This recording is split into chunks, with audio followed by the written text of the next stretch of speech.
Donc déjà, bonjour à tous. Merci de vous connecter aujourd'hui sur la masterclass qui s'appelle Trois façons concrètes d'utiliser l'IA en tant qu'entrepreneur, qui est organisée aujourd'hui par Créactif. Donc il y a plein de personnes parce qu'on sait qui nous ne connaissent pas encore, donc qui on est. Créactif, tout d'abord, c'est un organisme de formation qui est spécialisé dans la formation des entrepreneurs, mais pas que. Donc, on a formé plus de 35 000 entrepreneurs depuis 2010. Donc, on va bientôt fêter nos 15 ans chez Créactif. L'idée chez Créactif, c'est qu'on forme à la fois au tout début, c'est-à-dire comment trouver une idée pour créer son entreprise, jusqu'à comment on va développer le chiffre d'affaires de son entreprise quand on est un petit peu plus installé. Et donc, on forme sur plein de thématiques différentes.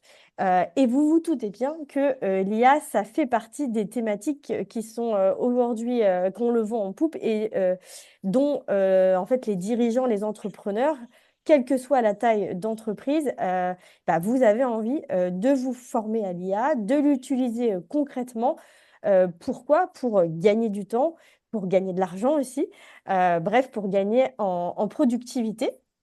Et donc, c'est aussi pour ça qu'on organise cette masterclass. Chez Créactif, sur cette thématique-là, on propose deux formations. Une qui est comment créer ses visuels, du contenu rédactionnel et du contenu visuel grâce à l'IA. Et une formation qui est améliorer l'efficacité de sa TPE grâce à l'IA. Donc, en fin de présentation, on vous présentera nos deux formations, sachant qu'elles sont éligibles au CPF et à tous les dispositifs de financement. Ben, ça, c'est la clé chez Créactif, c'est que toutes nos formations, quelles que soient les thématiques, vous pouvez bénéficier d'un financement jusqu'à 100%, d'une prise en charge jusqu'à 100%, puisque toutes nos formations sont certifiantes. Et c'est le cas pour les formations IA. Voilà, donc chez Créactif, on a plus de 100 formateurs indépendants qui sont tous experts dans un domaine. Donc, quand vous êtes chez Créactif, parfois, vous allez rencontrer plusieurs formateurs chez Créactif. Aujourd'hui, on a l'occasion d'avoir avec nous Antoine, qui est formateur chez Créactif spécialisé sur les thématiques de l'IA et qui est aussi indépendant, puisqu'en fait, la caractéristique chez Créactif, c'est que tous nos formateurs sont eux-mêmes entrepreneurs. Comme ça, ils savent de quoi ils parlent. Voilà pour la petite présentation de Créactif. De toute façon, vous retrouverez Déborah en fin de masterclass pour vous expliquer les deux formations. En fait, aujourd'hui, l'idée, c'est déjà en 1 heure et demie, vous montrer, vous donner un petit aperçu ce que vous pourrez retrouver en formation et vous montrer aussi à quel point déjà l'IA, ça peut être accessible et que c'est important de se former parce que vous allez pouvoir gagner du temps et de l'argent, bref, gagner en efficacité. Voilà, et que c'est aussi accessible à tous. En tout cas, Antoine va rendre ça accessible à tous au maximum. Voilà, parce que je sais qu'il y a pour beaucoup de personnes, c'est assez lunaire comme sujet, c'est assez flou, etc. Mais sachez qu'on peut faire plein de belles choses avec l'IA dans un usage, bien sûr, responsable. Euh, voilà, n'hésitez pas en tout cas à poser vos questions dans le chat. Donc, vous avez en bas de votre écran une partie chat. L'idée, c'est que moi, je reste présente tout le long de la masterclass. Je peux répondre à vos questions. Et puis sinon, on en sélectionnera et puis on pourra y répondre. Antoine prendra un temps. Il y a un temps qui est dédié aux questions-réponses. Donc, vous inquiétez pas. Si on n'y répond pas tout de suite, on y répondra à la fin. Bien sûr que vous allez recevoir les supports de présentation. Donc l'idée, c'est de ne pas prendre plein de screens avec votre téléphone, ça ne sert à rien. On va vous envoyer le support PDF. Vous allez recevoir en fait aujourd'hui un questionnaire de satisfaction, parce que c'est hyper important chez Creative d'avoir des retours à chaud de nos clients. On vous demandera un petit questionnaire de satisfaction et à la fin du questionnaire de satisfaction, vous pourrez télécharger le support PDF. Il y aura également un replay qui ne sera accessible qu'aux personnes qui se connectent. Et voilà, c'est un peu le jeu vu que c'est un événement qui est gratuit. Voilà, je pense avoir répondu aux questions, à vos premières questions. Et maintenant, je passe la main à Antoine pour le début de cette masterclass. Trop cool. Merci Juliette pour cette intro. Moi, c'est Antoine. Comme Juliette l'a dit, je suis en 30 secondes, je suis québécois, j'ai un parcours hybride, atypique. J'ai fait de l'ingénierie et des sciences pour relations internationales. Et pendant 10 ans, j'ai accompagné des startups numériques françaises dans leur accélération et leur déploiement en Europe et sur le continent américain. Je code depuis 2007-2008. J'ai fait aussi beaucoup de programmation en sciences politiques parce que chez nous, on aime bien mixer les compétences et tout ça. Et en fait, j'ai commencé à utiliser concrètement l'IA dans le monde de l'entreprise au tournant des années 2020 pour optimiser pas mal d'opérations. Et depuis 2 ans, là, maintenant, je suis formateur à temps plein sur l'IA et l'adoption des nouvelles technologies pour des publics non tech. Parce que c'est super important de préciser. Même si je fais du dev et tout ça, beaucoup de produits et tout, j'ai pas. Bon, mon objectif, c'est de rendre la matière la plus accessible possible pour des gens dont c'est pas le métier et qui ont autre chose à faire. Voilà. Ceci étant dit, donc on va voir ensemble un peu une intro de qu'est-ce que l'IA en quelques mots, 3 cas pratiques, donc la synthèse et l'analyse de données, la création d'IA personnalisée euh, et utiliser l'IA pour automatiser certaines tâches. Voilà. Juste avant de commencer, j'aimerais que vous gardiez en tête une chose, euh, c'est que très souvent on parle d'efficacité, on parle de productivité, efficacité. J'aimerais juste que vous vraiment ancrez un concept dans vos esprits. L'efficacité, c'est la capacité à faire en sorte que nos résultats matchent nos objectifs. Ça, c'est être efficace. Être efficient, c'est notre capacité à générer des résultats en fonction des ressources engagées. Donc, en gros, en fait, l'idée avec l'IA, c'est pas tant d'être plus efficace, ce sera le résultat final, mais la première étape, ça va d'être, ça va d'être plus efficient, c'est-à-dire être capable de réaliser plus de choses avec moins de ressources parce que surprise, surprise, en tant qu'entrepreneur, on n'a pas non plus énormément de temps, on n'a pas des budgets illimités, etc. Donc, en fait, d'être capable de faire euh, un maximum avec le peu de ressources dont on dispose, c'est vraiment ça l'enjeu. Et en fait, d'être capable d'être plus efficient, c'est-à-dire de maximiser la valeur de notre temps et de nos ressources limitées, va faire en sorte qu'on sera in fine plus efficace. Donc, ressources contraintes, à ressources contraintes, il faut gagner en efficience. Voilà. Et pas nécessairement en efficacité. Parce qu'essayer d'être plus efficace sans être au début plus efficient, c'est un peu, c'est un combat un peu perdu d'avance. OK? Euh, voilà, juste que vous ayez bien ça en tête. Euh, donc, très simplement, euh, l'intelligence artificielle, c'est une capacité pour une machine, pardon, à reproduire des comportements liés aux humains. OK? Ce n'est que ça. L'intelligence artificielle, ce n'est pas de l'automatisation. L'intelligence artificielle, ce n'est que la partie reproduction de comportements liés aux humains. Okay? Euh, le terme intelligence artificielle est un faux ami en langue française puisque c'est un terme qui est né de langue anglaise en 1956. Et en fait, en anglais, intelligence, fait, fait référence davantage à la collecte et l'organisation du renseignement et non pas de la cognition au sens où on l'entend en français. Donc l'intelligence artificielle, c'est la capacité pour une machine de traiter et de générer un très très grand volume de données euh, pour nous imiter. Voilà, ce n'est que ça. Donc, concrètement, ça aura comme application une certaine forme de compréhension de texte, la génération de contenu, apprendre à partir de données, et tout ça, en fait, nous amènera à résoudre des problèmes. Okay. Mais sachez, voilà, l'IA aujourd'hui ne remplace absolument pas l'humain. Elle permet de faire un travail, euh, un travail de fourmi à faible valeur ajoutée pour nous concentrer sur la stratégie, la créativité, l'empathie, la relation client, etc. Donc, voilà. Euh, Concernant les outils, moi, on me pose souvent la question, c'est quoi la meilleure IA? Qu'est-ce qu'il faut que j'utilise, etc. C'est un, c'est pas une bonne question parce qu'en fait, toutes les semaines, vous avez des dizaines et des dizaines d'outils qui vont sortir sur le marché. D'essayer de trouver la bonne solution sans avoir posé le problème. Et clairement, je vous le dis tout de suite, vous allez y perdre des mois et des mois et des mois à tester des outils, etc. Donc la première étape, c'est pas tant de savoir quels sont les outils à utiliser, mais concrètement quel problème vous voulez résoudre. Euh, voilà, je vous dis très sincèrement, la façon la plus simple de mettre les pieds à l'étrier, c'est d'utiliser un grand modèle de langage type ChatGPT, Claude d'Anthropic, Gemini de Google. Comment c'est super simple parce que en fait ça va tellement vite. Juste pour vous donner une idée, euh, les modèles, ce qu'on appelle des IA open source, donc de sources libres, euh, il y a un an, sur le plus grand site au monde qui référence des modèles, il y en avait à peu près 500 000. Euh, IA, aujourd'hui, on est à plus de 2,5 millions.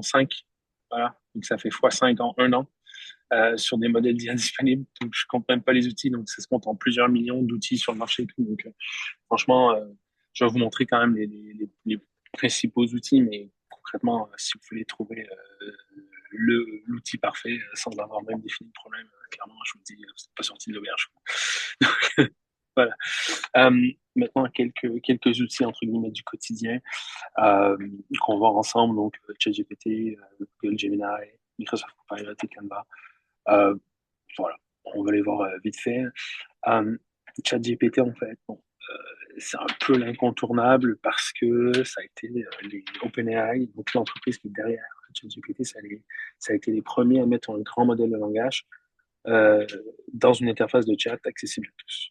Euh, En termes de capacité de raisonnement pur, clairement, c'est pas le meilleur, mais c'est celui que tout le monde connaît parce que bah, c'est celui qui a rendu l'IA accessible. Voilà.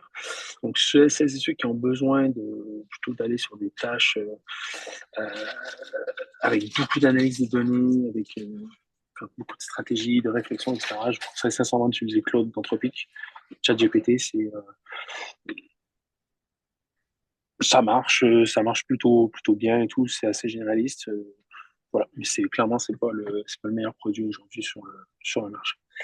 Mais ça fait le job pour la rédaction de mails, d'articles de blog, etc. Mais par contre, si vous voulez l'utiliser pour faire vraiment de la stratégie à très haut niveau et tout, c'est un peu limité. Euh,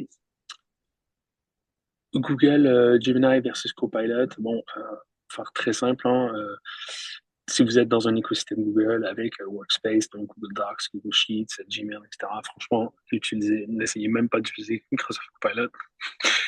Si vous êtes dans un environnement purement Microsoft, vous pouvez utiliser Copilot. Gemini est quand même meilleur en termes de, en termes de calcul, de réflexion, de code, etc. Néanmoins, si vous êtes dans un environnement full Microsoft, l'avantage de Copilot, c'est les intégrations natives avec les outils Microsoft, Word, Excel, etc. Gemini, ben, ça sera des intégrations natives avec les outils de Google. Donc, en fonction de là où vous vous situez un peu là, dans votre infrastructure, je sais qu'il y a beaucoup d'entrepreneurs qui sont sur Workspace parce que c'est assez accessible, donc Google Workspace et tout. Donc, il y en a beaucoup qui vont migrer sur Gemini, mais voilà. Euh, les outils spécifiques. Euh, bon, on va commencer, commencer par ordre de prix. Euh, bon, Eleven Labs, c'est cool. Ça fait cloner de la voix. Clairement, c'est pas le truc qui va vous changer la vie. Très sincèrement, à moins que vous vouliez faire 18 capsules par jour de contenu sur Instagram, j'en sais rien. Bon, voilà. Là où deux outils qui peuvent vraiment, par contre, vous faire gagner en productivité, ça va être NotebookLM de Google. Euh, Franchement, il faut imaginer un carnet de notes virtuel où vous mettez tous les documents euh, sur un sujet donné. Donc, par exemple, je sais pas, moi, quand je cherchais par exemple un organisme de certification comme le PI, j'ai mis tous les devis que j'avais reçus avec les notes de contexte des différents prestataires, etc.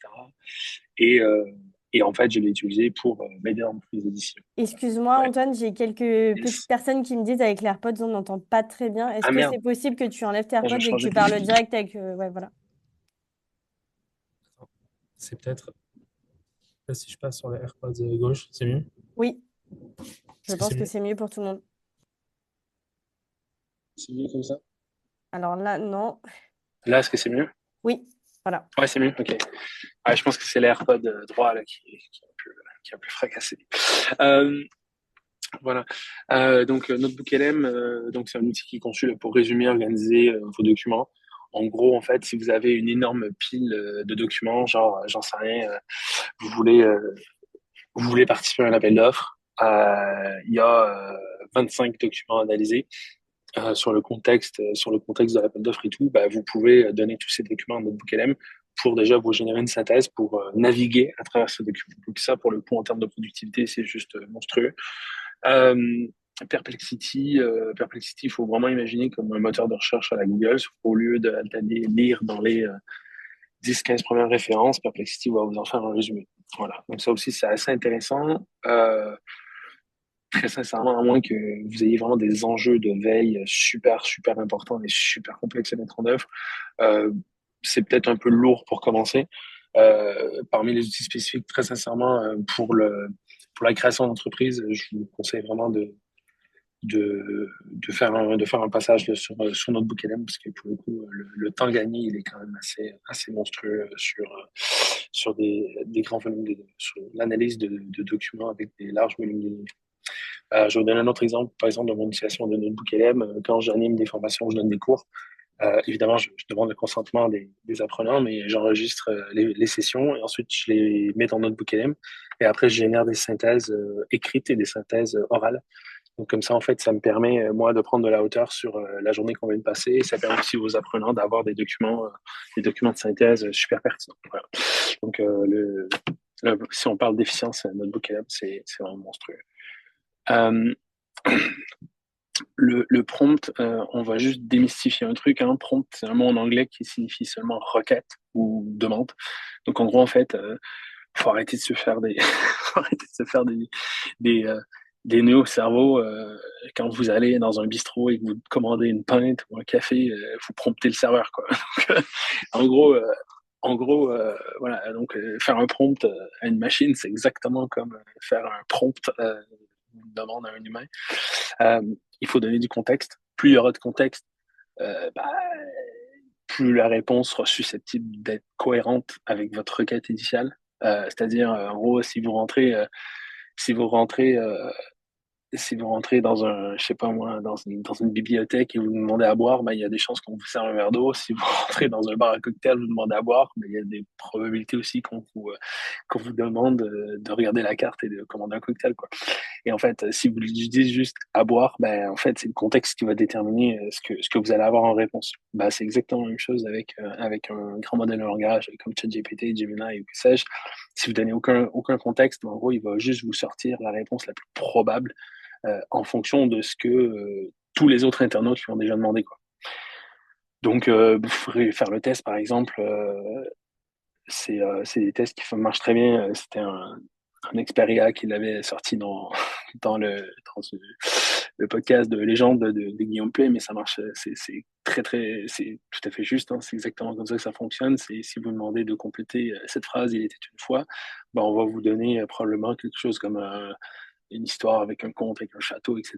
Si vous dites que vous êtes vous donnez un contexte tout autre, complètement fictif, avec des dragons, j'en sais rien, des super-héros, etc. Et vous dites, bon, il était une fois, ben, il va vous sortir quelque chose qui est pas convenu, quoi. Donc, voilà.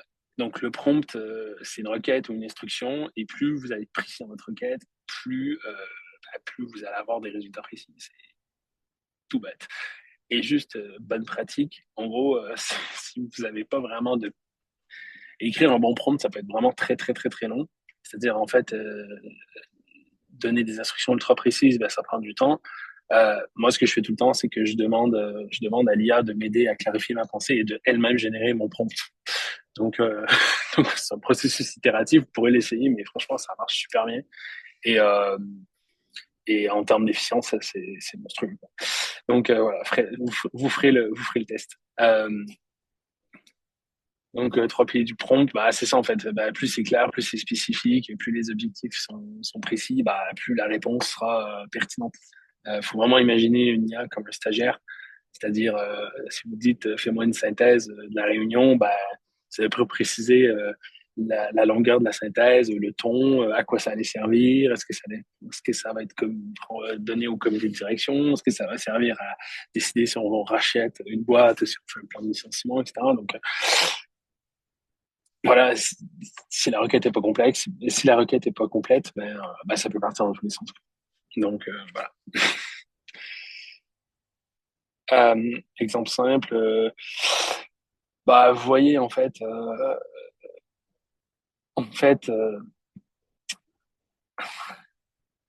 ce qui est assez, ce qu'il faut se dire, c'est qu'en fait, au début, quand vous posez une question, très souvent, vous n'avez même pas une idée, vous n'avez même pas idée vraiment de ce que vous voulez obtenir. Donc, au lieu de lancer une commande du style donne-moi ça, fais ça, donne-moi la solution, en fait, utilisez-la pour clarifier votre pensée. Moi, c'est ce que je fais tout le temps, c'est-à-dire, bah, du coup, ouais, ok, il n'y a pas, t'as pas une réponse tout de suite, t'as une réponse au bout de deux, trois échanges, mais au moins la réponse, elle est 150 fois meilleure, quoi. Donc, c'est un truc tout simple, mais qui peut vraiment vous faire gagner en efficience, justement. Euh, bon, les frameworks, encore une fois, il n'y a rien de plus performant qu'une IA pour écrire un prompt à une IA. Donc, vous allez voir, il y a plein de méthodes. En gros, en fait, j'ai envie de dire, la méthode, c'est d'être précis, quoi. c'est de, c'est de donner des objectifs, du contexte. Voilà, c'est pas genre parce que vous n'avez pas utilisé la formule magique que la machine comprendra rien et tout. Encore une fois, c'est de la. Encore une fois, les machines sont largement capables de comprendre, votre début de requête et surtout de vous aider à la structurer. Cas d'usage numéro 1, donc synthèse et analyse de données. Ça, c'est un vrai sujet, hein. En fait, on collecte de la donnée, mais on n'a absolument pas les capacités de l'organiser. Euh, et j'aimerais juste attirer votre attention sur ce qui est marqué en bas. L'IA peut lire, trier, classer, résumer en quelques secondes.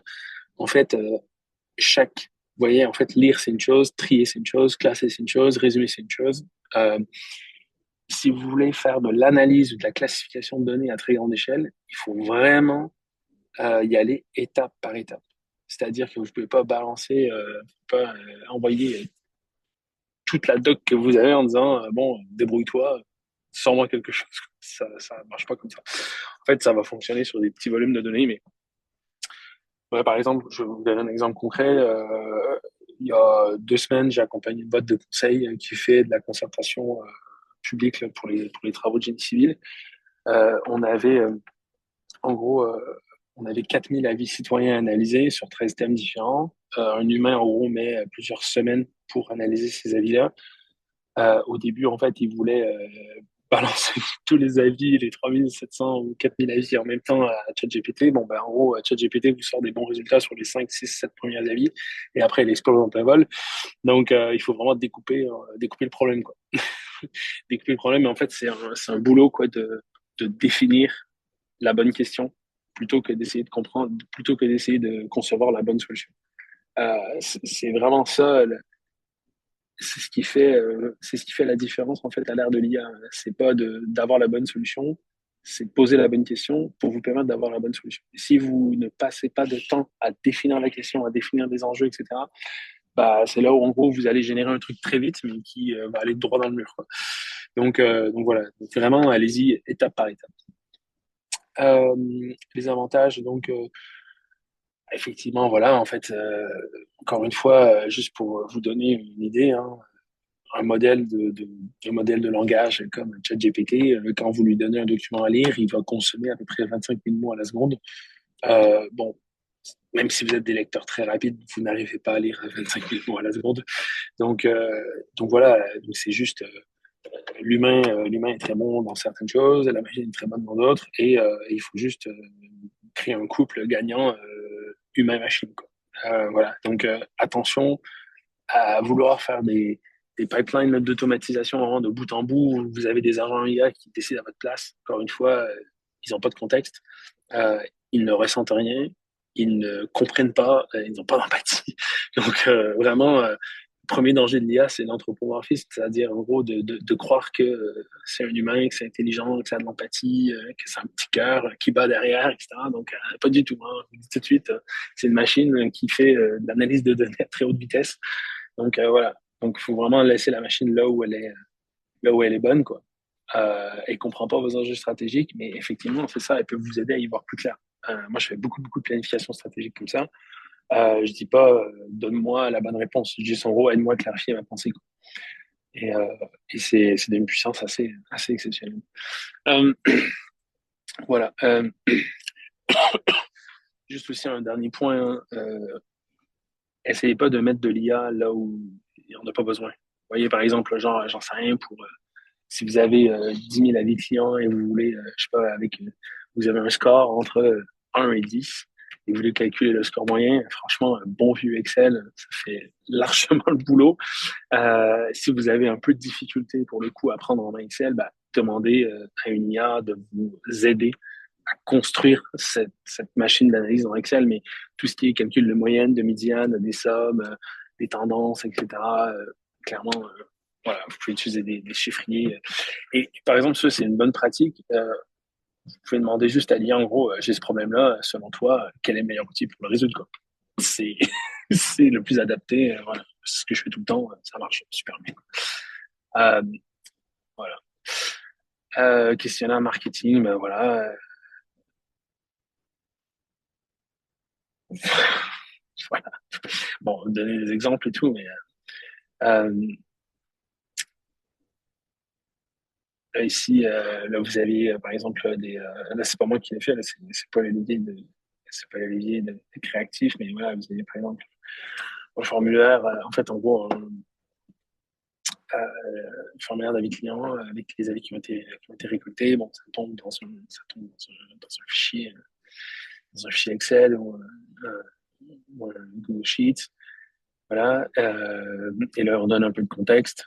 Et là, on demande de faire euh, une analyse chiffrée simple.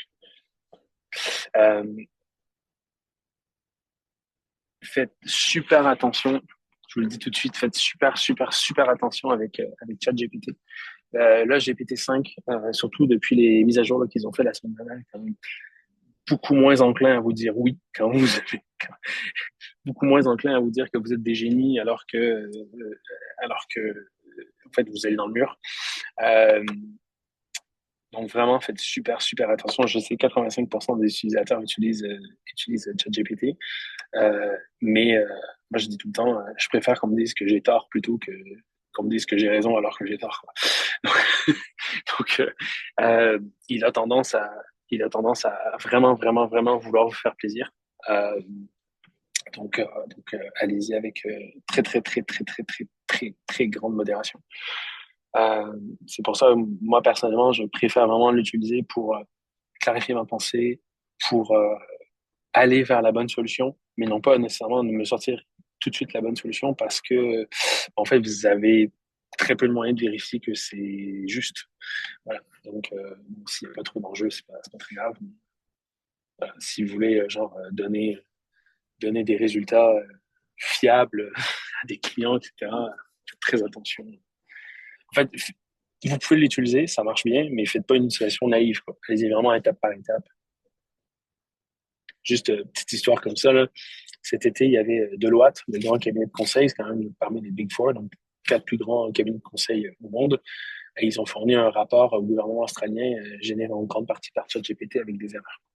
Donc voilà, allez-y mollo, quoi. Voilà. Donc en fait, ce qu'il faut se dire, c'est que l'IA se fatigue beaucoup moins vite que l'humain.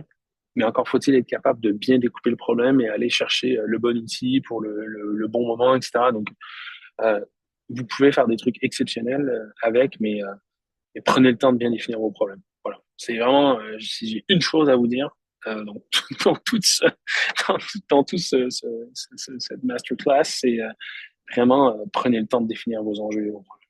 Et appuyez-vous sur l'IA pour vous aider dans ce processus de réflexion, mais c'est vraiment ça le plus important. Parce que dans tous les cas, quand vous demandez de tirer, elle va tirer, quoi. Donc, faut quand même toujours avoir la bonne cible. Voilà. Créer son GPT, en fait, un GPT ou un projet dans Claude ou un gem dans Gemini, c'est la même chose, hein. En gros, c'est un projet dans lequel vous allez avoir des instructions spécifiques, okay, pour une tâche spécifique. Euh, donc, c'est une version personnalisée de ChatGPT conçue pour répondre à un besoin spécifique ou remplir un rôle précis. Euh, Moi, par exemple, je vais vous donner un exemple très concret. Je fais des formations en IA, évidemment, mais voilà, en fait, je propose des formations 100% personnalisées. Et en fait, en gros, j'ai toute une chaîne de prod, si on veut, où, en gros, moi, je me concentre sur la qualification des enjeux métiers de l'entreprise, etc. Et en fait, j'ai tout un tas d'IA, en fait, qui vont travailler les uns avec les autres pour aboutir à la fin à un programme de formation sur mesure, ultra simplifié, etc., mise en page, automatiquement dans l'ordre.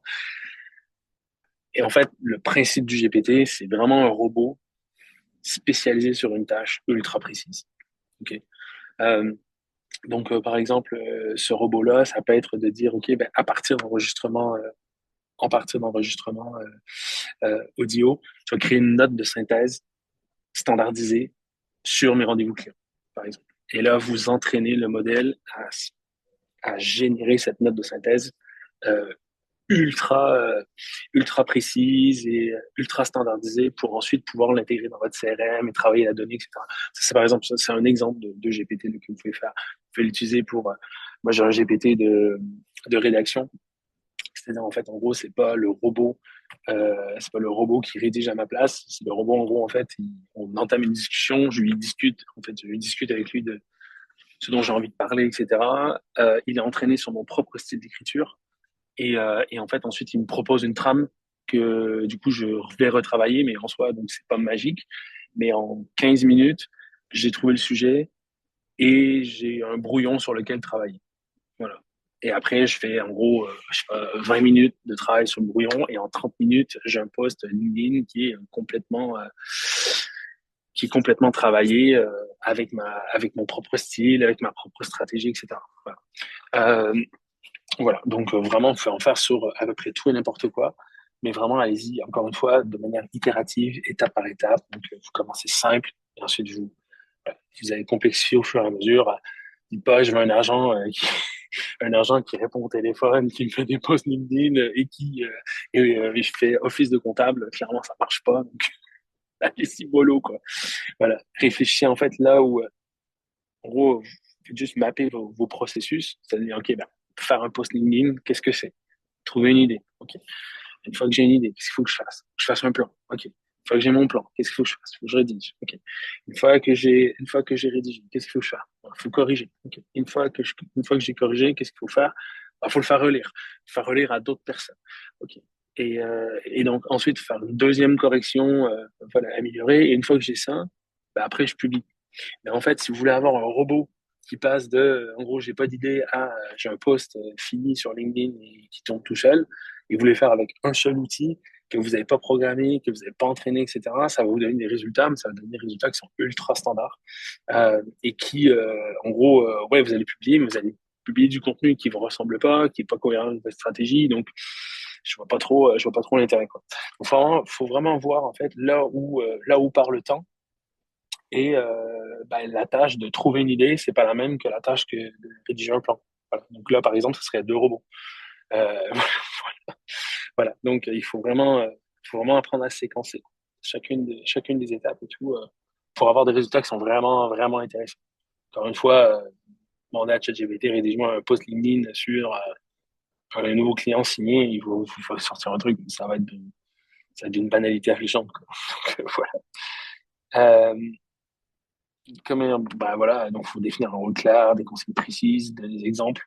Moi, par exemple, quand j'entraîne un robot à dupliquer mon style, ben, en fait, c'est que j'ai fait moi-même des posts à la mano. Voilà. Donc, en fait, faut comprendre hein, une chose que en fait, quand l'IA vous sort une réponse, c'est qu'elle vous sort la réponse la plus probable sur la base de ce qu'elle a observé par le passé. Donc, en fait, une IA générative type ChatGPT, c'est une machine à générer des résultats qui sont moyens. Donc, en fait, si vous donnez en entrée une qualité moyenne, ben, en sortie, ça va être une sortie moyenne. Donc, il faut vraiment travailler la qualité de la donnée, de l'instruction, etc. Donc, c'est un travail d'orfèvre. Et c'est un travail d'ingénierie, en fait. Mais vous n'êtes pas juste derrière à taper sur un clavier, mais il faut absolument réfléchir au contexte, aux objectifs, et d'y aller vraiment étape par étape. Voilà. Le GPT financier, ben, même chose, hein, voilà. Bon, vous pouvez vraiment l'imaginer sur à peu près tout et n'importe quoi. Euh, un assistant comptable, par exemple, vous voyez ici, c'est un assistant comptable qui m'aide. Je suis entrepreneur à vendre des pièces automobiles, à faire chaque semaine un bilan comptable, simplifier mon activité. Je vends en ligne et parfois direct des pièces automobiles neuves. J'ai parfois une marge, une dépense de TVA sans perdre de temps, c'est un peu compliqué. Par exemple, là, on peut faire ça, mais sinon, on aurait pu juste travailler un fichier Excel en s'appuyant sur la logique d'une IA générative, donc pour nous aider à construire cet Excel de pilotage. Euh, donc c'est une approche, par exemple, c'est une approche qui est un peu plus longue, mais qui est 150 fois plus robuste. Voilà. Donc, faut voir en fait si vous voulez faire du pilotage financier de votre activité, peut-être que, en gros, sur les 2 premières semaines ou 3 premières semaines, vous pouvez dire, OK, bon, robot, en gros, débrouille-toi, sors-moi des chiffres, mais vous pouvez pas piloter votre activité comme ça. Donc en gros, en fait, faut vraiment vous dire que, en fait, l'IA générative, dans un contexte où vous avez 3 minutes par jour pour réfléchir, euh, ça peut être un super aide temporaire qui va vous redonner un appel d'air pour pouvoir vous permettre de construire ces systèmes dont vous avez besoin. Okay. Voilà, juste parce que par exemple sur la partie LinkedIn, bon, au pire vous faites un post que personne ne like, c'est pas très grave. Mais si le pilotage financier il est pas bon, bah là c'est compliqué quoi. Donc allez-y avec jugement et parcimonie, c'est-à-dire euh, vous automatisez, vous simplifiez euh, ce qui a peu de valeur ajoutée ou ce qui a peu d'impact. Euh, le pilotage de votre boîte, de votre trésor, c'est un peu embêtant à faire, mais ça a un impact. Je veux dire, c'est une histoire de vie ou de mort.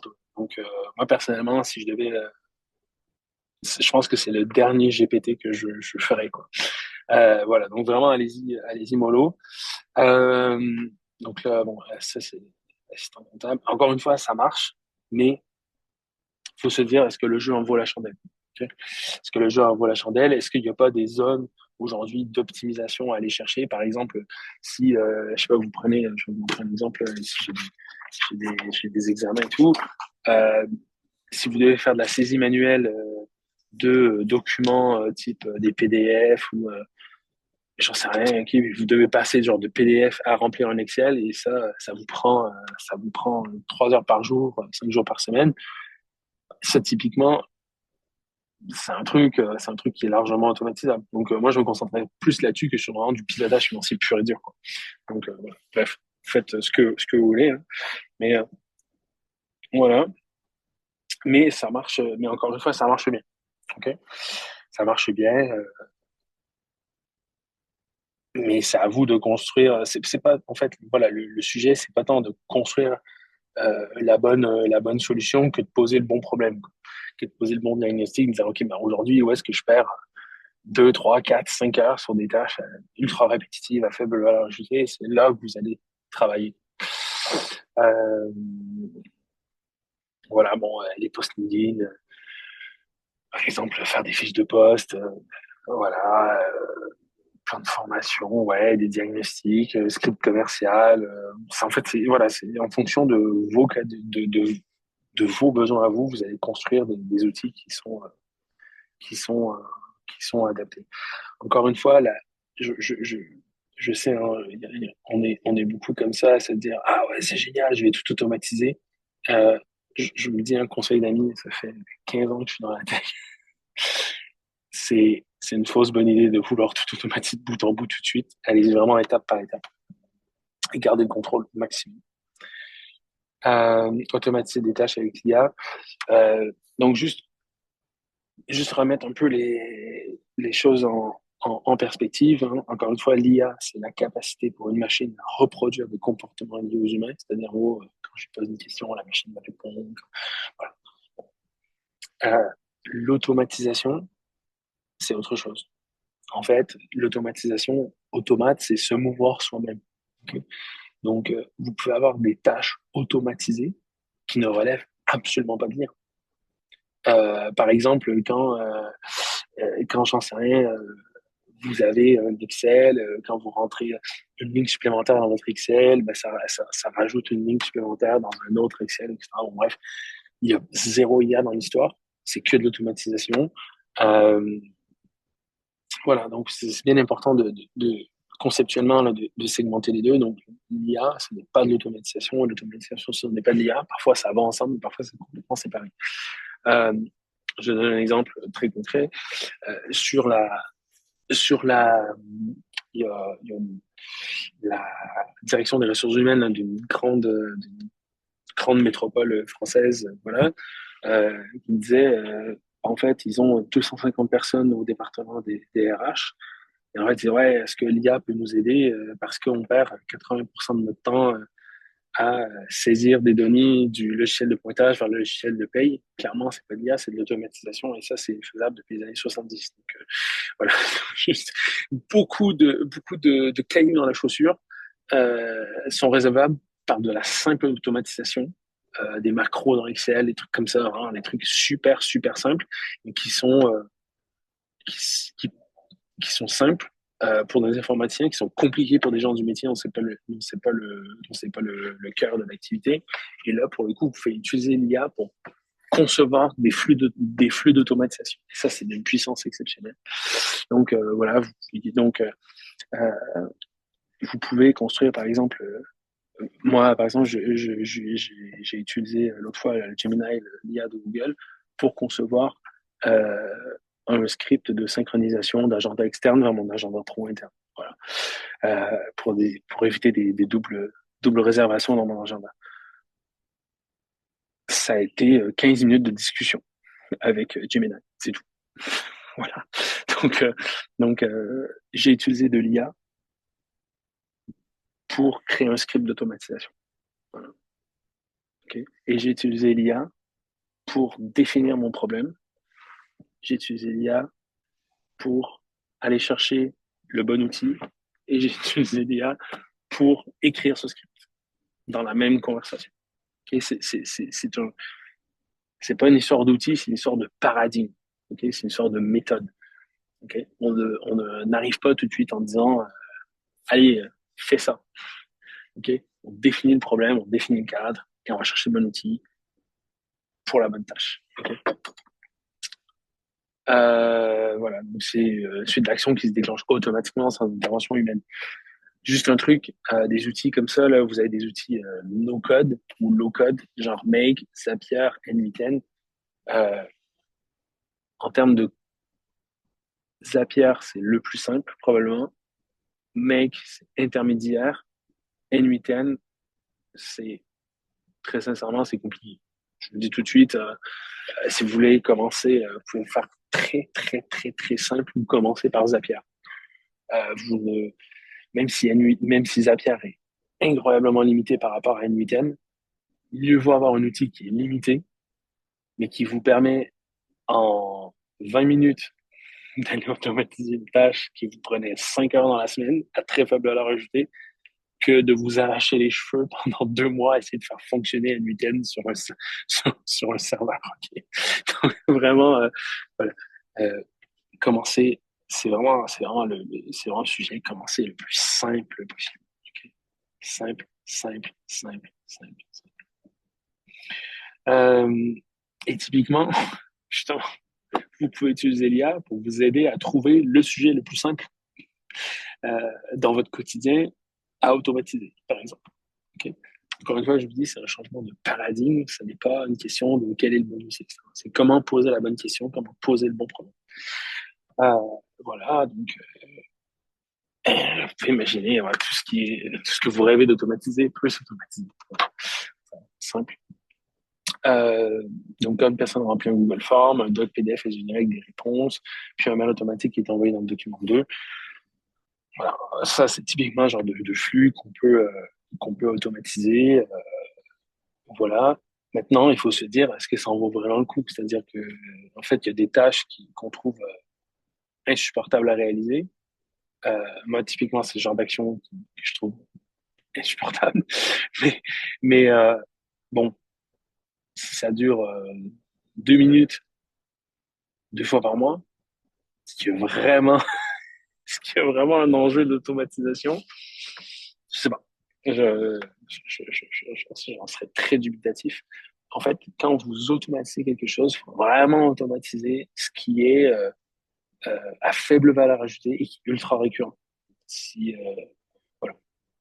C'est, si par exemple, bah tiens, je vais vous donner un exemple concret aussi. Il y a beaucoup d'entrepreneurs qui rêvent de pouvoir prendre leurs justificatifs, par exemple des factures de fournisseurs, genre leurs factures de Google Workspace, de Hostinger, de leur ticket resto, bon, leur justificatif de restauration, etc.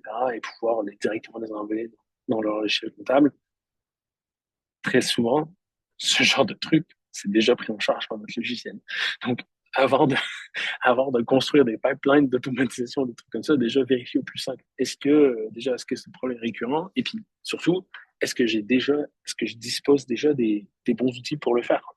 Et en fait, très souvent, en fait, vous avez, les outils que vous utilisez au quotidien sont 150 fois plus puissants que vous ne le pensez. Par exemple, j'ai eu un cas ce matin avec un client qui me disait, en gros, qu'il voulait il a demandé à ChatGPT pour faire de la mise en forme conditionnelle. C'est pas besoin de demander à ChatGPT pour faire de la mise en forme conditionnelle sur un Excel. Vous pouvez demander à ChatGPT comment ça marche dans Excel. Et une fois que ChatGPT vous l'explique, après, vous le faites vous-même. Donc, vous n'avez pas besoin de construire un outil au-dessus d'Excel pour faire de la mise en forme conditionnelle quand Excel le supporte déjà depuis les années 2000. Donc, vraiment, faire au plus simple, c'est déjà de regarder ce que vous avez et de voir en fait si vous êtes capable de réaliser 95% de la tâche avec les outils dont vous disposez déjà. Et très souvent, c'est le cas. Automatisation de la prospection, mais ça, c'est un peu la même chose. C'est-à-dire, en fait, dans la prospection, en fait, vous voyez, la problématique copier-coller des emails prend des heures, il entraîne des erreurs, les outils marketing finissent souvent en spam. Encore une fois, faut découper le problème. C'est-à-dire, en fait, quand on fait de la prospection, déjà, je vous dis, c'est un exercice de pensée parce que dans ma précédente boîte, c'est un truc. En fait, on avait une équipe dédiée justement à l'automatisation et tout qui avait mis en place des pipelines de prospection commerciale où en fait, en gros, vous aviez 10 000 prospects segmentés, etc., contactés automatiquement, bon, avec un taux de réponse qui a été très faible. Hein. Je crois que sur 10 000 points de contact, il y avait 2 personnes qui avaient répondu. Mais en fait, ce qui est intéressant, c'est de se dire, bah, aujourd'hui, par exemple, euh, si vous avez une capacité de traitement, j'en sais rien, aujourd'hui, vous êtes humainement capable de traiter 10 leads par semaine parce que ben, vous êtes pris entre la prod, entre la structuration de votre boîte, etc. Donc, je veux dire, même si demain matin, vous aviez 10 000 personnes qui toquaient à votre porte pour bosser avec vous, si vous faites du service, je sais pas, vous êtes graphiste, vous faites des sites web, etc. Si demain, vous avez 10 000 personnes qui toquent à votre porte en disant « je veux un site web », ben, vous êtes incapable de les servir si vous avez une capacité de 10 places. Okay. Donc, ou de 10 prospects et genre, vous pouvez travailler sur un projet par semaine. Donc, en fait, c'est super important, encore une fois, de réfléchir à la nature du problème que vous voulez résoudre.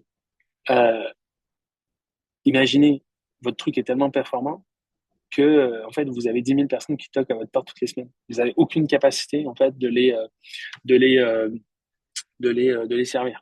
Donc, si par exemple, aujourd'hui, vous manquez de leads, bah, regardez, en fait, ok, bah, analysez ce que vous avez déjà. C'est-à-dire, bon, ben, vous contactez combien de personnes? J'en contacte trois. OK. Et sur les trois, il y en a combien qui font une vidéo de qualification avec vous? Ben, il y en a trois. Et vous en signe combien? Trois. Ok. Du coup, un taux de conversion absolument incroyable. Euh, En fait, du coup, mais pourquoi t'en sers pas plus que trois?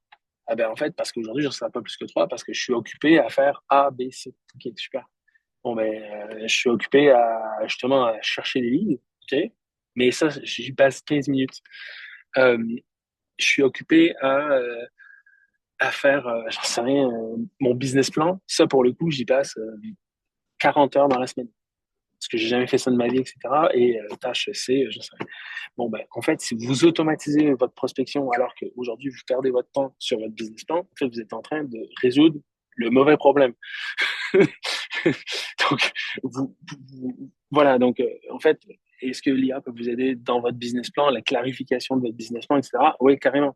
Mais si vous utilisez l'IA pour automatiser votre prospection, alors que votre problème, c'est que vous ne consacrez pas assez de temps à prospection, parce que vous faites trop de temps sur votre business plan, j'en sais rien, bah, en fait, c'est chaud, quoi. Voilà. Donc, encore une fois, à l'ère de l'IA, le sujet, ce n'est pas de trouver la bonne solution, c'est de poser le bon problème. Une fois que vous avez posé le bon problème, la bonne solution va venir très rapidement. OK? Trop souvent, on va aller trop vite. On se dit, j'ai pas assez de leads, il me faut plus de leads. Minute papillon, peut-être que tu n'as pas assez de leads parce que tu ne consacres pas assez de temps sur la prospection. Et si tu ne consacres pas assez de temps sur la prospection, c'est peut-être parce que tu es occupé à faire autre chose. Voilà. Donc, juste attention, faites tout ce que vous pouvez imaginer, vous pouvez le faire. OK? Ou à peu près. Avec plus ou moins de difficultés. Hein.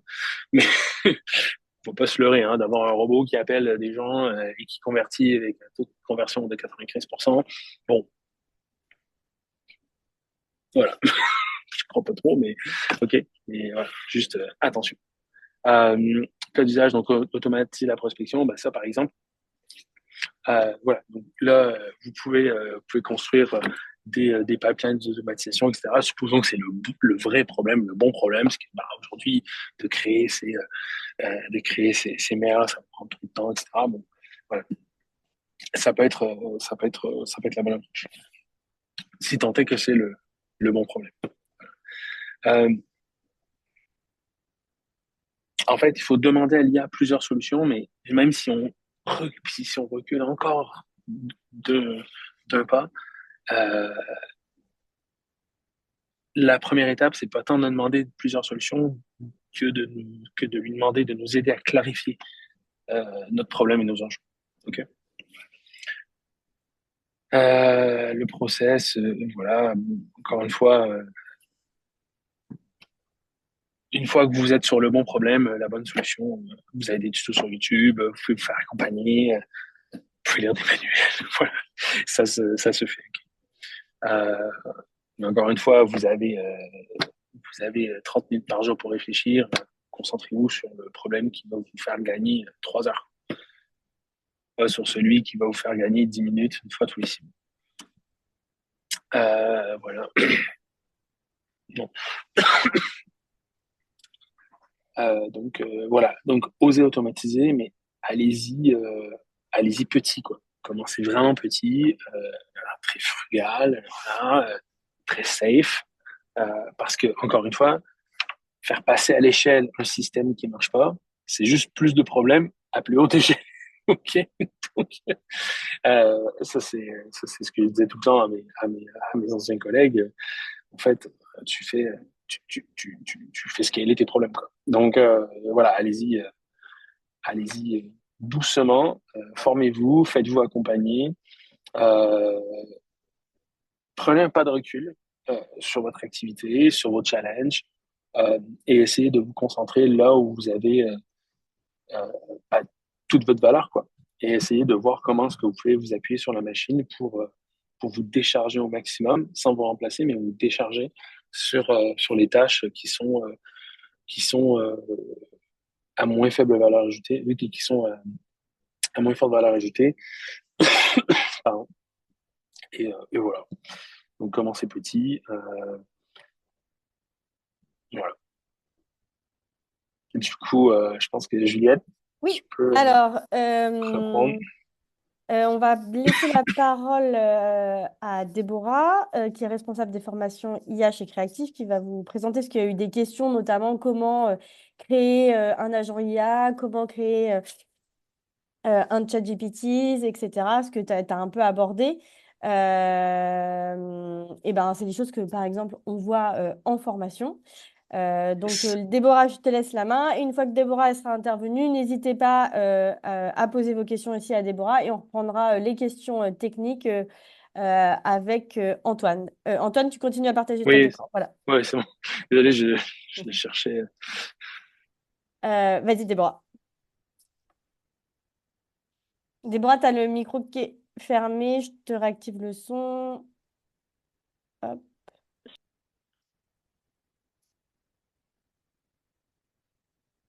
attends. Ah, je Normalement, crois c'est bon. que. Ouais. Est-ce que ça fonctionne? Oui, Super, c'est bon. super. Donc, écoutez, bonjour à toutes et à tous.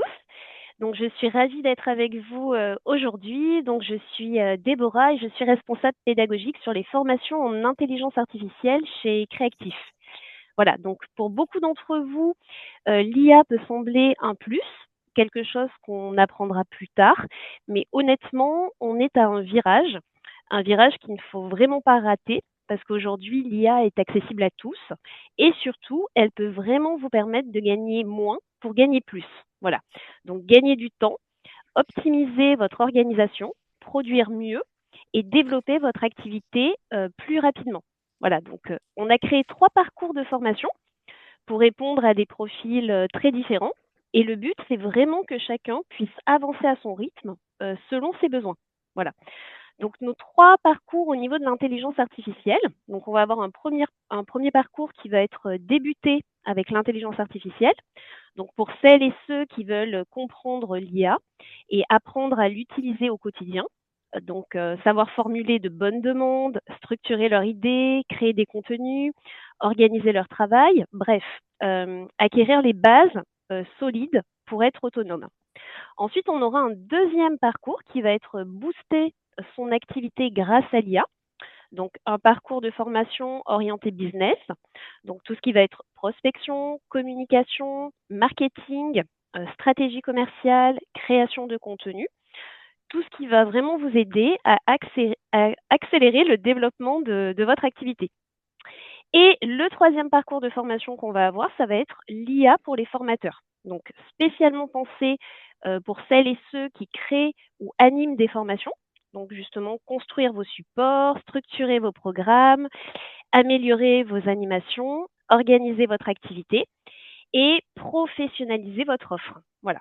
Et quel que soit le parcours choisi, donc l'objectif sera défini avec vous et vraiment adapté à votre situation. Voilà. Donc, dans le parcours de formation, vous allez retrouver un e-learning complet, donc sous forme de support de cours, d'outils pratiques à télécharger, de vidéos, d'exercices, de témoignages, des rendez-vous individuels personnalisés avec un mentor expert justement pour travailler concrètement sur votre projet, des ateliers de groupe qui durent 2 heures pour poser vos questions, pratiquer et développer. Et peu importe le parcours de formation que vous choisissez, chaque formation est certifiante. Donc d'autant plus que quand vous prenez une formation chez Creatif, vous avez un accès chaque mois à un webinaire exclusif spécifiquement pour vous, pour continuer à progresser justement et vous former tout au long de l'année. Voilà, donc c'est vraiment un accompagnement personnalisé justement et sur mesure. Donc, ce qu'il faut savoir également, c'est qu'en termes de financement, toutes les formations donc, vont être éligibles avec votre compte personnel de formation. Pour les chefs d'entreprise, il est aussi possible d'utiliser votre OPCO ou bien et également, sinon, du paiement direct qu'on peut faire jusqu'à 10 fois. Voilà. Donc, l'idée, c'est vraiment de rendre ça accessible à tous. Donc, moi, ce que je peux vous proposer, c'est de prendre un petit rendez-vous donc gratuit qui dure 15 minutes, juste pour faire le point ensemble sur votre projet, votre niveau, vos objectifs et le parcours qui serait le plus adapté pour vous directement. Donc là, normalement, vous allez avoir le petit lien qui va s'afficher pour prendre rendez-vous. Et pour toutes les personnes qui prendront rendez-vous avant vendredi et qui voudront justement aller plus loin et valider leur formation, voilà, donc je réserve une petite surprise, mais je vous le dirai directement quand on sera au téléphone. Et puis voilà, donc l'IA aujourd'hui, c'est une opportunité d'aller plus vite, plus loin, sans travailler davantage.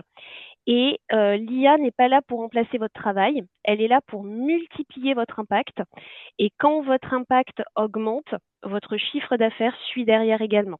Voilà, donc si vous voulez gagner du temps, être plus efficace et développer votre activité, voilà, donc là, c'est vraiment le moment. Voilà, donc n'hésitez pas à prendre un petit rendez-vous avec moi. Et puis, écoutez, j'ai hâte d'échanger avec vous en tout cas. Merci beaucoup, Déborah. Si vous avez des questions pour Déborah, c'est le moment. Et sinon, on peut également. Donc, je vais vous mettre le lien pour prendre rendez-vous. Vous avez le lien dans le chat pour prendre rendez-vous avec Déborah. Donc, c'est pour la masterclass. Du coup, à cette occasion, on propose un rendez-vous offert. Ça permet de faire le point, de faire un diagnostic aussi de votre projet de création d'entreprise, de vous surtout de vous positionner sur la formation qui est le plus adaptée à vos besoins. Et Déborah, elle est là aussi pour que votre formation elle soit prise en charge, donc de trouver le meilleur financement possible.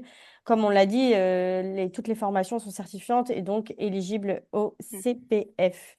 Voilà, donc n'hésitez pas à prendre rendez-vous dans le chat. Je vous ai également mis les liens des 3 formations donc, il y a 2 formations qui s'adressent à tous les entrepreneurs et une formation sur l'IA aussi qui s'adresse plutôt aux formateurs indépendants. Vous avez des liens avec les programmes de formation. Maintenant, est-ce que vous avez des questions pour Antoine? On va reprendre le chat. Hop, tac, tac, tac. Donc, donc, alors, est-ce que tu peux nous donner des conseils sur, par exemple, on a parlé de Airtable. Est-ce que tu sais s'il y a un plan gratuit, Antoine? Euh, Ce genre d'outils, en fait, vous pouvez les utiliser gratuitement, mais c'est quand même très limité.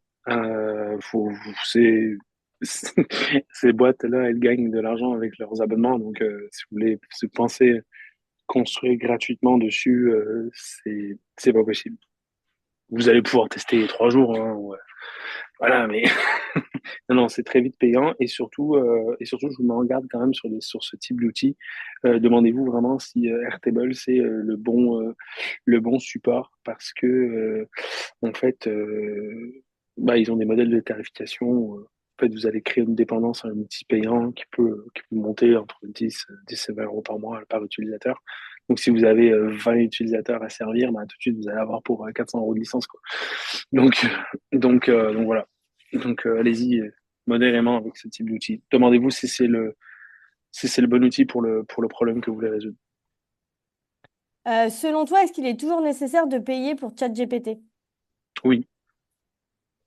Ah, ben ça, là, c'est un non-sujet.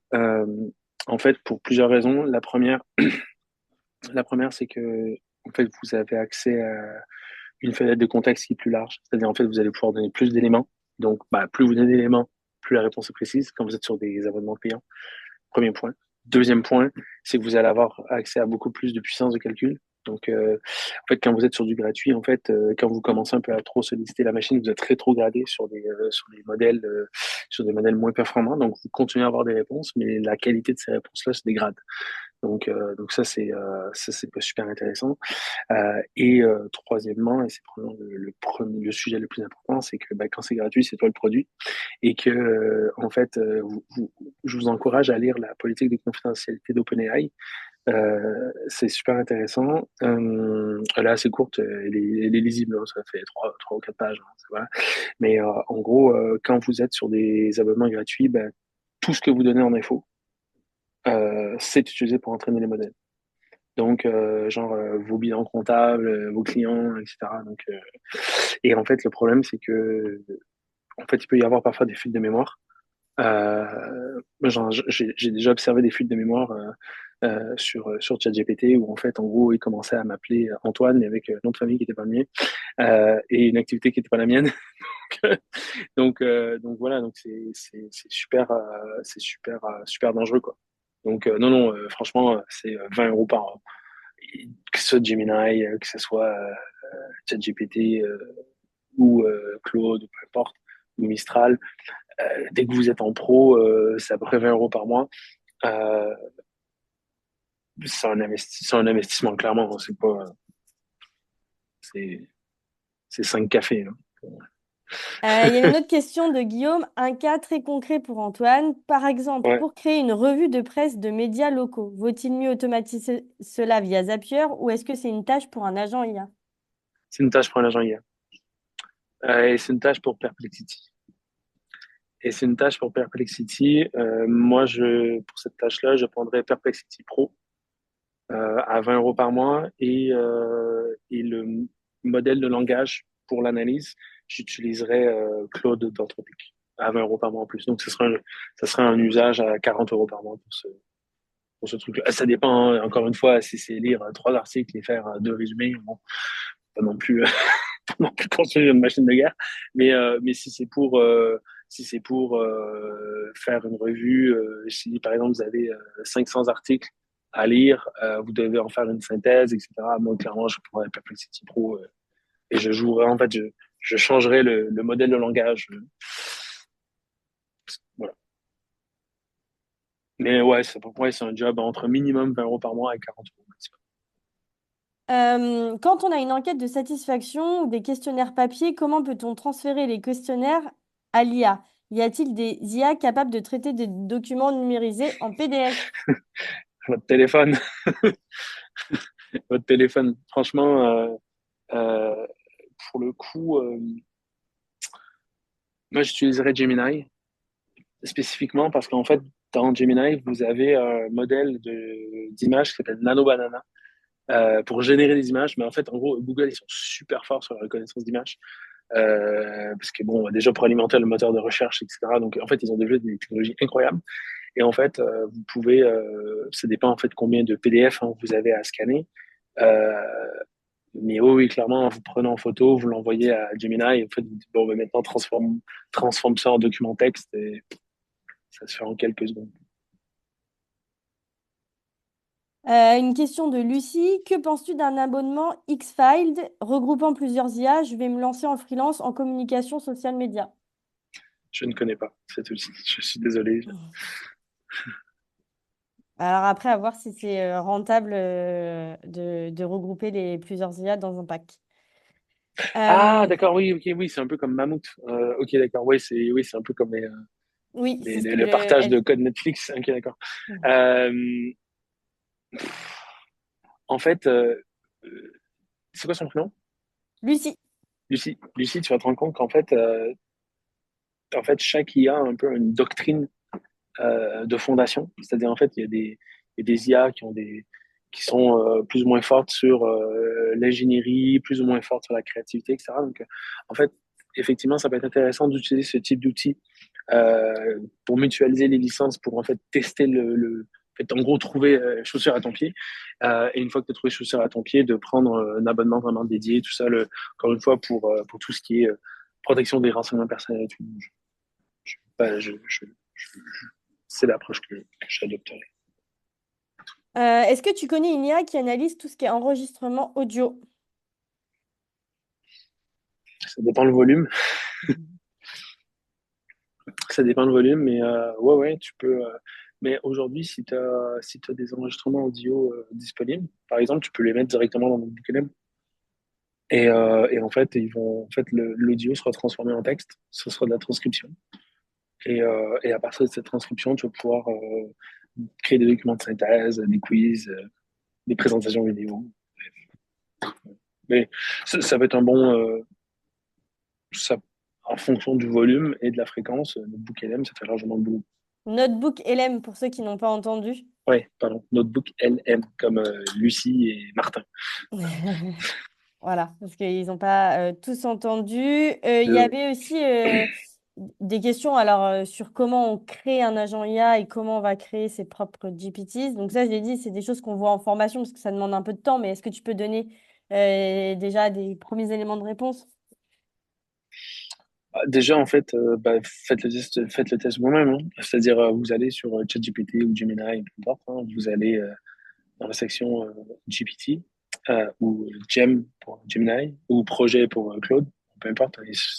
Tous ils utilisent une terminologie différente, mais c'est après tous la même chose.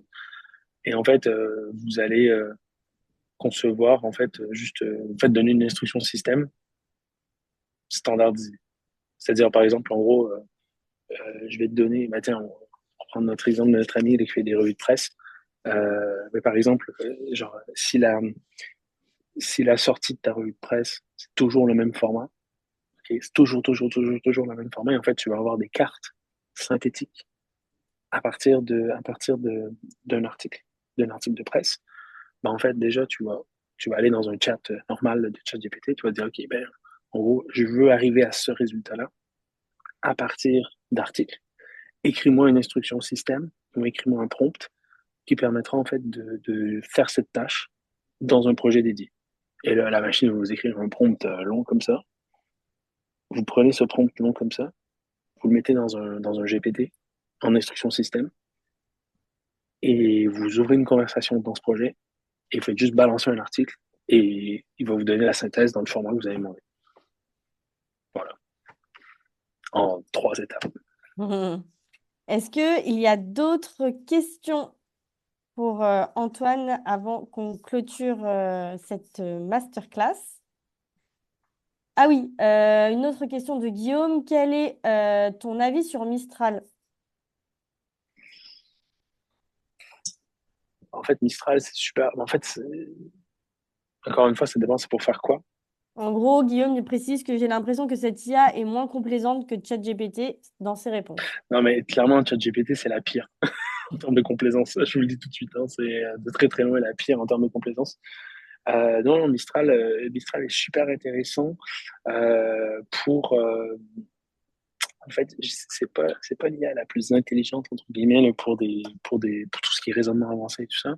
Mais par contre, c'est une IA extrêmement rapide euh, qui euh, qui est française, européenne, sur laquelle en fait qui est assez légère, que vous pouvez installer un peu partout facilement, qui est open source. Donc, non, non, c'est une IA qui est extrêmement intéressante pour des applications de métier euh, très concrets et tout. Pour un freelance, je sais pas à quel point, je sais pas à quel point Mistral est vraiment intéressant.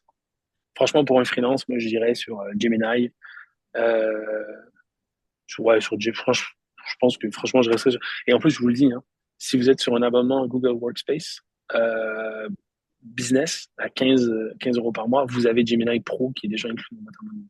Et Notebook LM Pro qui est inclus, etc. Donc, franchement, vous embêtez pas, hein, pour 15 euros par mois, vous allez sur la stack Google et puis voilà, vous avez tous les outils. Une autre question. Pour un community manager, quelle IA serait la plus adaptée? Ça dépend des problématiques. Ça Ça dépend ce qu'on dépend va de en quoi. faire. Ça dépend ce qu'on va en faire. Et ça dépend aussi en fait là où est la douleur. C'est-à-dire en fait, est-ce que la douleur c'est de trouver des idées de poste? Est-ce que la douleur c'est de rédiger des plans?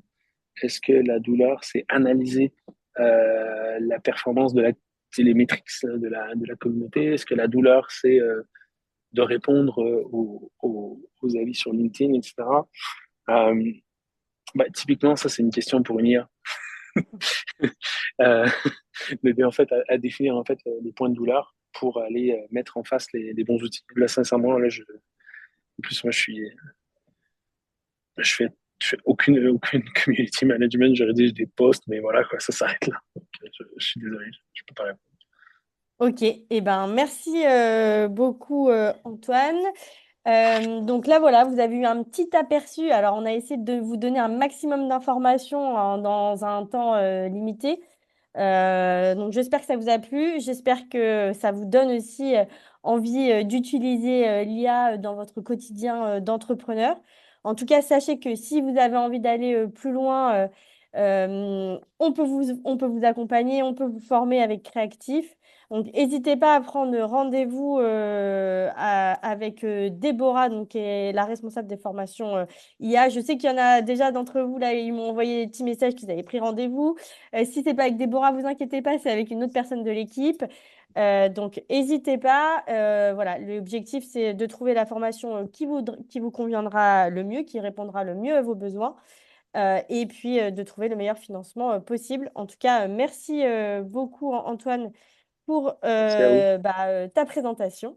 Et puis voilà, pour ceux qu'on a déjà vus en formation, on vous dit à très bientôt. Et puis on espère avoir des nouveaux apprenants chez Créactif. Merci beaucoup. Bonne journée. Merci. Ciao. Au Salut. revoir. Ciao.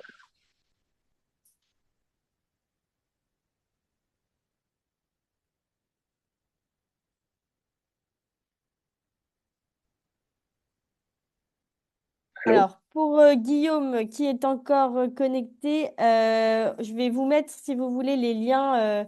Effectivement, il y a les liens qui sont avec les programmes de formation et les prix. Donc, je vais vous les rebasculer. Les formations IA commencent à 1 700 € avec, bien sûr, l'accompagnement individuel qui est compris.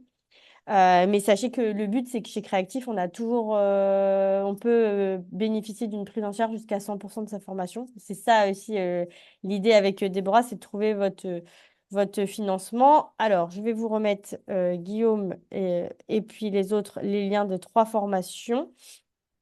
Hop. Donc, n'hésitez pas à consulter notre site internet et comme ça, vous avez le détail des 3 programmes de formation, des prix et des différents formats qu'on propose. Mais dans tous les cas, sachez que chez Creative, vous avez de l'accompagnement individuel et des ateliers de groupe également et que vous sortez avec une certification. Donc, la formation, elle est certifiante et elle est reconnue par l'État. Voilà. J'espère avoir répondu à votre question, Guillaume. Je vous laisse les liens et puis sinon, on va laisser. Voilà, merci Maxence. J'espère que ça vous a plu et puis on vous dit à très vite. Merci beaucoup. Au revoir. Salut.